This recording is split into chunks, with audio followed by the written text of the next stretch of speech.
Assalamualaikum warahmatullahi wabarakatuh. Bismillahirrahmanirrahim. Alhamdulillahi rabbil alamin. Wabihi nasta'inu ala umurid dunya waddin.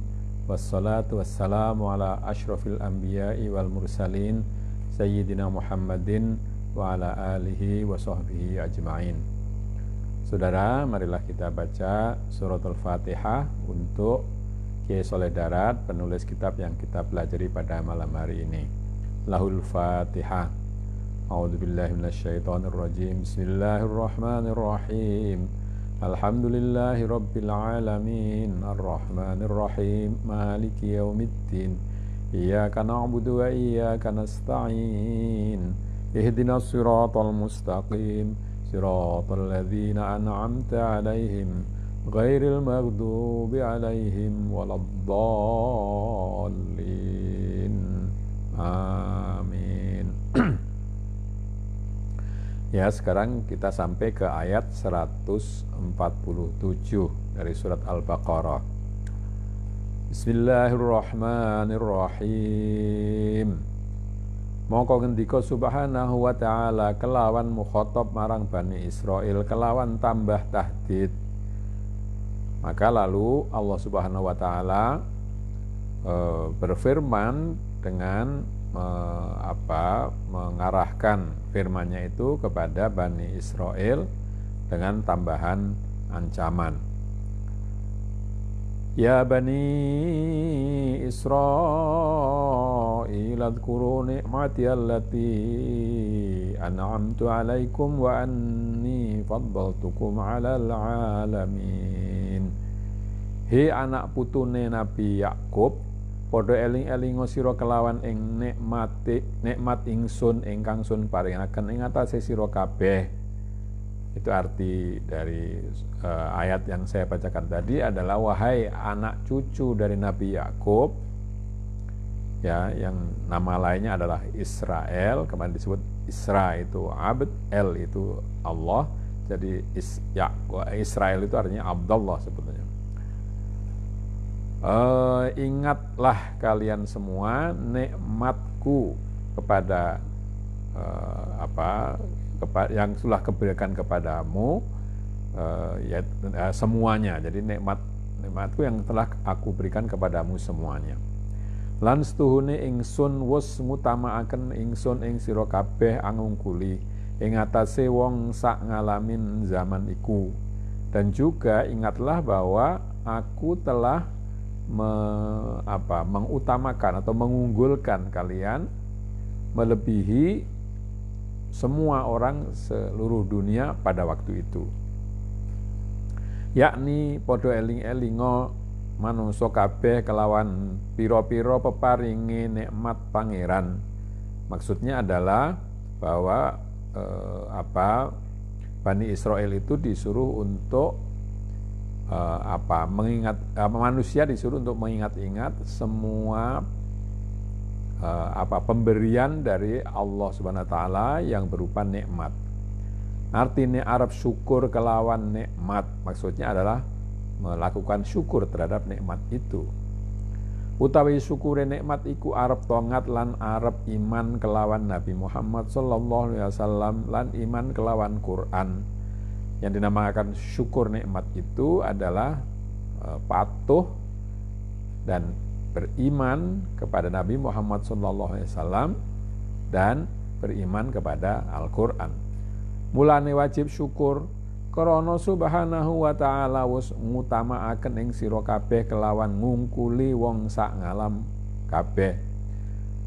Ya, kalian maka diperintahkan untuk bersyukur karena Allah Subhanahu wa taala telah membuat kalian lebih tinggi derajatnya daripada seluruh penduduk bumi.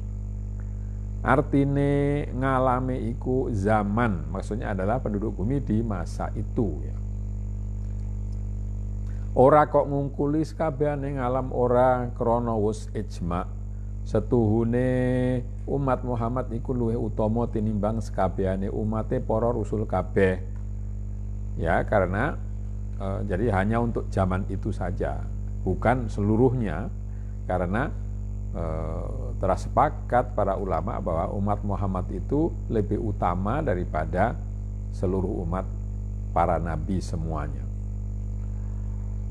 Krana ingkang aran ngalam iku barang kang maujud siwa Allah, karena yang dinamakan alam itu adalah apa yang ada selain Allah, itu disebut alam. Mongko dadi ana umat Muhammad wektune iku ora nama alam. Dengan demikian, kalau definisi alam itu adalah semua yang ada selain Allah, maka umatnya Nabi Muhammad itu belum masuk di dalamnya karena waktu itu belum ada. Mongko dadi ora kaungkulan utamane, ya karena belum ada, ya tidak termasuk yang yang kalah keutamaannya dibanding dengan Bani Israel. Mongko dadi ijih tetep utamane umat Muhammad. Jadi umat Muhammad masih lebih utama daripada Bani Israel. Artine para leluhure Bani Israel iku luwih utamane menungso ing dalam zamane iku. Maksudnya adalah bahwa nenek moyang dari Bani Israel itu lebih utama dibandingkan dengan seluruh manusia pada zamannya, pada zaman mereka itu. Lalu dilanjutkan dengan ayat berikutnya. Maka nuli angendika subhanahu wa ta'ala faqala, maka Allah lalu berfirman dengan kalimat berikut, wattaqu yawman la tajzi nafsun an nafsin syai'an wa la yuqbalu minha syafa'atu wa la yu'khadhu minha adlu wa la hum yunsarun. Lan padha wedya sira kabeh manungsa ing dalem alam donya iki, lan padha kuwatira sira kabeh wedya ing wujude hisabe dina kiamat, lan pekewe dina kiamat, lan siksane dina kiamat. Maksud dari ayat itu atau terjemahan dari ayat itu adalah, takutlah kalian semua wahai manusia akan di dunia ini, ya seluruh manusia yang ada di dunia ini, takutlah dan khawatirlah kalian tentang adanya perhitungan, ya, nanti di hari kiamat, dan pekewuh itu betapa sulitnya keadaan orang pada waktu itu, dan juga siksaan yang mungkin ditimpakan kepada orang yang berdosa. Sifate iku dina kang wis ora bisa nyugihaken wong suwiji marang wong suwiji ing dalam suwiji-wiji, lan ora den trima saking wong suwiji apa pitulungane. Nah, ini bahasa Jawa tapi dengan struktur Arab ini, ya. Sifat dari hari kiamat itu adalah bahwa pada hari itu seseorang tidak bisa nyugihaken, itu maksudnya tidak bisa menolong, tidak bisa membuat orang lain terbantu, mungkin begitu, ya, dalam masalah apapun. Dan tidak akan diterima pertolongan oleh orang, jadi orang tidak bisa menolong, dan juga pertolongan dari orang juga tidak bisa diterima. Artinya setiap orang bertanggung jawab pada dirinya sendiri. Mongko ora ana pitulungan ingkang ketrima, tidak ada pertolongan yang bisa diterima, lan ora den alap saking wong suwiji apa tebusan, dan juga pada waktu itu tidak ada tebusan untuk seseorang, tidak bisa, karena salah lalu ditebus dengan ini tidak bisa. Lan ora ana wong iku kabeh padha oleh pitulung kang bisa nulung saking azabullah, dan tidak ada orang yang bisa menolong, memperoleh pertolongan yang bisa menolong dari siksaan Allah. Ini terjemahan harafiah dari ayat yang saya bacakan tadi. Yakni artine padha wedya sira kabeh ing wujude hisab lan wujude pekewe besok dina kiamat. Maksud dari ayat itu adalah kalian takutlah akan adanya perhitungan dan adanya kesulitan nanti di hari kiamat. Krana ing dalem iku dina ora bisa aweh manfaat bapa marang anake utawa ora bisa nyugihaken anak marang bapakne. Karena pada waktu itu tidak akan bisa memberi manfaat seorang ayah kepada anaknya, dan juga tidak akan bisa menolong seorang anak kepada bapaknya. Lan ora bisa nulungi lanang marang ing bojone krana saking bangete pekewe iku dina, dan juga tidak ada laki-laki atau suami menolong istrinya dan sebaliknya. Karena pada waktu itu sedemikian saya tidak bisa menemukan terjemahan kata pekewuh itu ya kesulitan yang sangat mungkin begitu yang membuat orang sibuk dengan urusannya sendiri. Krana saking artine ora bisa aweh syafaat bapa kang mukmin marang anak kang kafir utawa fajir. Maksudnya adalah bahwa bapak yang mukmin, yang beriman itu tidak bisa memberi pertolongan kepada anak yang kafir atau berbuat dosa. Utawa sebalike ora bisa nulungi bojo kang mukmin ing wadone kang fajirah kafirah. Juga seorang suami tidak bisa memberi pertolongan kepada istrinya yang fajir, yang banyak berbuat dosa, atau sebaliknya. Anapun padha mukmin maka wenang syafaate bapa mukmin marang anak mukmin asin utawa lanang mukmin nulungi wadone mukminah asiyah. Ya. Tapi kalau sesama mukmin, sesama beriman itu bisa memberi pertolongan. Misalnya seorang bapak yang mukmin bisa memberikan pertolongan kepada anaknya yang mukmin tapi banyak berbuat dosa, ya, atau durhaka, mungkin begitu ya. Atau seorang suami bisa menolong istrinya yang mukmin tetapi durhaka. Karena wis kasebut ing dalam hadis setuhune ambiya lan ulama lan syuhada iku bisa aweh syafaat marang mukminin kang ngasin. Karena sudah tersebut di dalam hadis bahwa para nabi, para ulama, orang-orang yang mati syahid itu bisa memberikan syafaat kepada orang-orang mukmin yang berbuat durhaka. Mongko ana iki ayat maksus marang kafirin lan malih ora ana ingkang anulungi ing dalem iku dina kiamat krana kafir kabeh wektune ana ing donya ora ana padha mitulungi lan ora ana padha mbuntoni ing agamane lan ana padha mbuntoni ing agamane Allah Ta'ala. Maka ana Allah iya ora mitulungi ing wong iku kabeh. Jadi ayat ini adalah khususnya berkaitan dengan orang kafir. Jadi ayat ini khususnya berkaitan dengan orang kafir. Tadi dikatakan di depan bahwa ancaman, ya. Dan juga tidak ada orang yang bisa menolong pada hari kiamat itu, karena orang kafir ketika masih ada di dunia itu tidak mau menolong orang mukmin, dan juga bahkan mereka itu menghalangi orang dari menjalankan agama Allah. Karena itu maka mereka orang-orang mukmin itu tidak bisa memberikan pertolongan kepada orang-orang kafir yang dulu sudah tidak menolong, bahkan malah menghalangi orang untuk menjalankan agama. Makna al-isyari setuhune iki ayat ya Bani Israila al-ayah zahire umum tetapi batine iku khusus marang menungso kang wus den ngelmoni fil azal. Setuhune iku menungso bakal keparingan iman.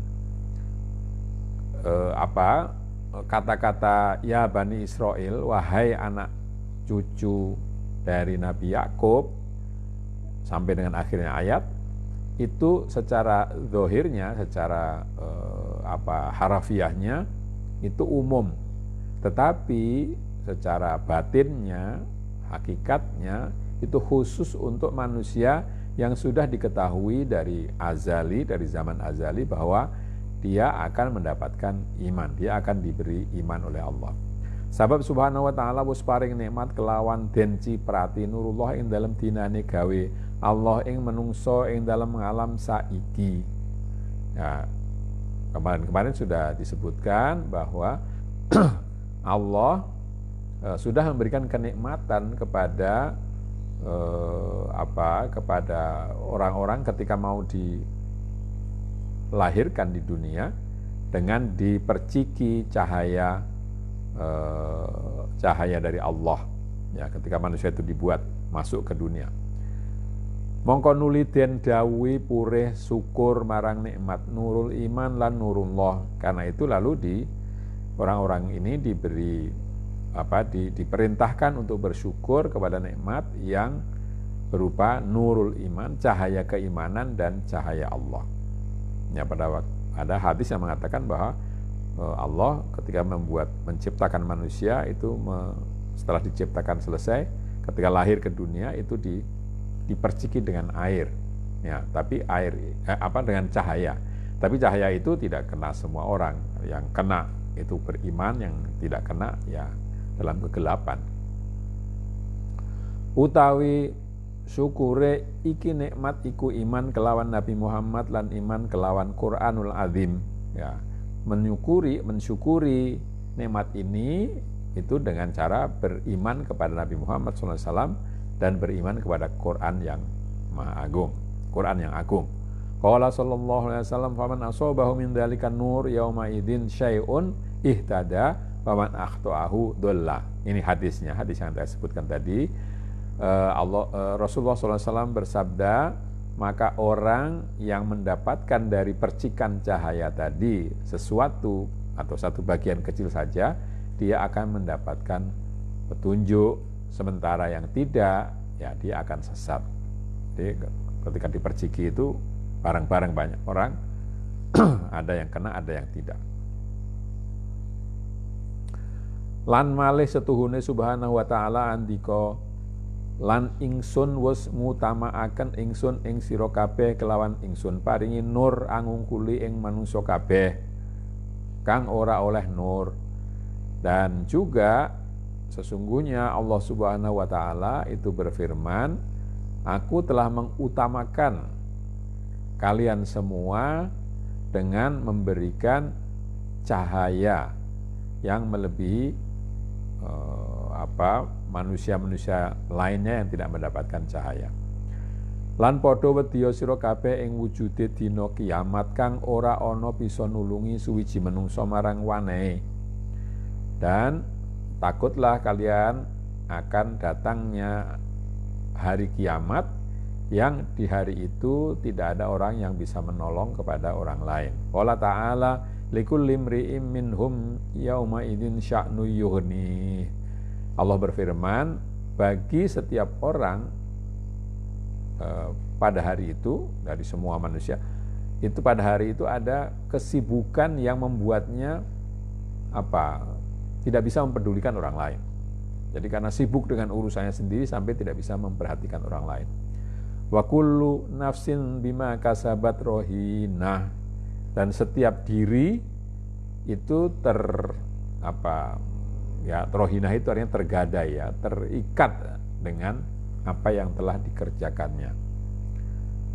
Hingga padha ngucap para anbiya nafsi nafsi wal amru yauma idzin lillah. Hingga bahkan para nabi pun itu menyebutkan aduh diriku, aduh diriku. Tidak bisa memikirkan. Nabi itu kan tokoh, ya, pemimpin, tapi hatta Nabi pun karena pada waktu itu sedemikian menyulitkannya keadaannya, itu hanya ingat pada dirinya sendiri. Ya, nafsi, nafsi. Ya, diriku, diriku, begitu.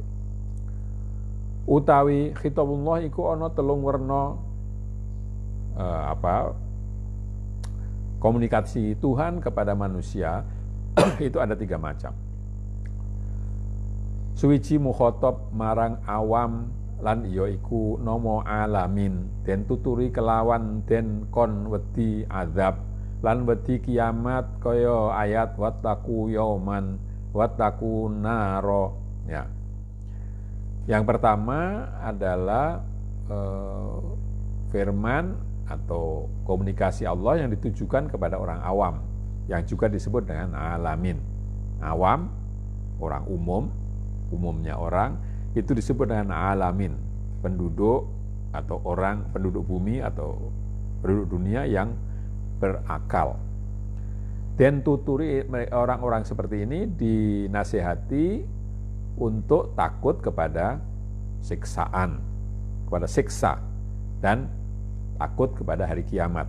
Maka bunyi firman Allah itu contohnya adalah takutlah akan suatu hari, wattaqu yauman, wattaqun naro, takutlah akan api neraka. Lan kapindho den mukhatab marang para auliya Allah, mongko den tuturi kelawan sifatullah. Yang kedua adalah komunikasi Allah yang ditujukan kepada para wali Allah. Di situ dinasihatkan, apa yang dinasihatkan adalah sifat-sifat Allah. Qala ta'ala inna na'lamu ma tusirruna ma tu'linun. Ya. Allah berfirman, kami Allah sesungguhnya tahu apa yang kalian sembunyikan dan apa kalian tampakkan. Jadi tidak perlu disebut kesulitan hari kiamat atau neraka atau apa, dengan mengatakan sifat Allah bahwa Allah itu tahu. Jadi dengan begitu para wali itu sudah mengerti maksudnya. Lan kaping telu mukhatab marang khawasul khawas. Yang ketiga itu ditujukan kepada orang yang lebih khusus lagi. Mongko ten mukhatabi kelawan zate. Nah, orang yang lebih khusus itu diberitahu tentang zatnya Allah, diingatkan akan diri Allah. Wa yuhadzirukumullahu nafsah. Nah, ayat seperti dan Allah memperingatkan kamu dalam pengertian memberikan ultimatum mungkin begitu ya, akan dirinya sendiri.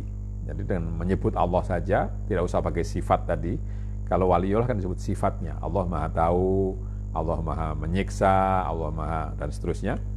Tapi kalau ini hanya ingat, jadi bahwa ada Allah, itu saya sudah mengerti orang khawasul khawas.